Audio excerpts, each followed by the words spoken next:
রহমান রাহিম। আজকে আমরা এই 300 ফিটে গণজমায়েত হয়েছি।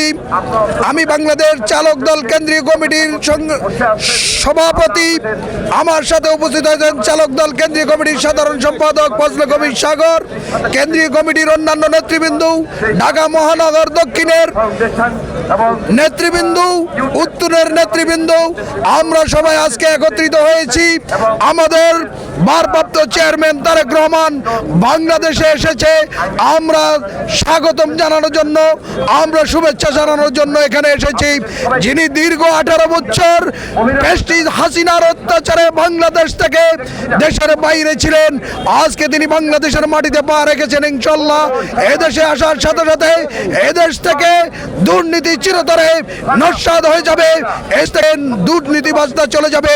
যেমনি ভাবে প্রেস্টিজ হাসিনা দেশ থেকে ভাগি গিয়েছে, আমরা দেখেছি বাংলাদেশের মানুষের সম্মুখে থেকে গত 18 বছর এদেশের মানুষের আন্দোলনের নেতৃত্ব দিয়েছেন তারেক রহমান, নেতৃত্ব দিয়েছেন ভোট অধিকার আদায়ের জন্য, নেতৃত্ব দিয়েছেন গণমানুষের অধিকার বাস্তবায়নের জন্য, নেতৃত্ব দিয়েছেন ভোটের অধিকারের জন্য, নেতৃত্ব দিয়েছেন শিক্ষা, স্বাস্থ্য, মানুষের ভোট ভাতের অধিকার আদায়ের জন্য।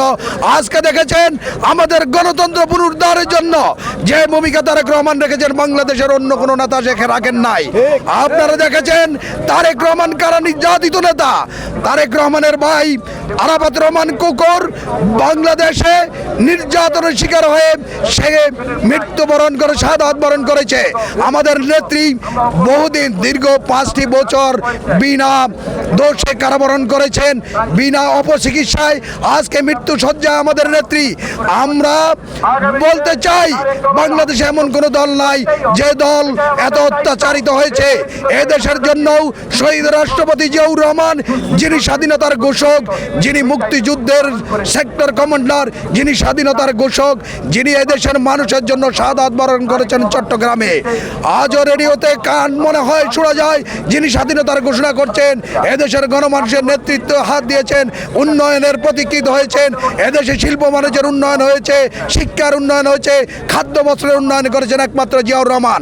তার হাত ধরে তার সন্তানের শিক্ষা লাভ, তারপরে আমাদের নেত্রী 3 বার প্রধানমন্ত্রী বেগম খালেদা জিয়া, তার হাত ধরে তৃণমূলের রাজনীতিতে তারেক রহমান এসেছেন, সুশিক্ষায় শিক্ষিত হয়েছেন, আন্তর্জাতিক মানের রাজনীতি নেতৃত্ব দিয়েছেন।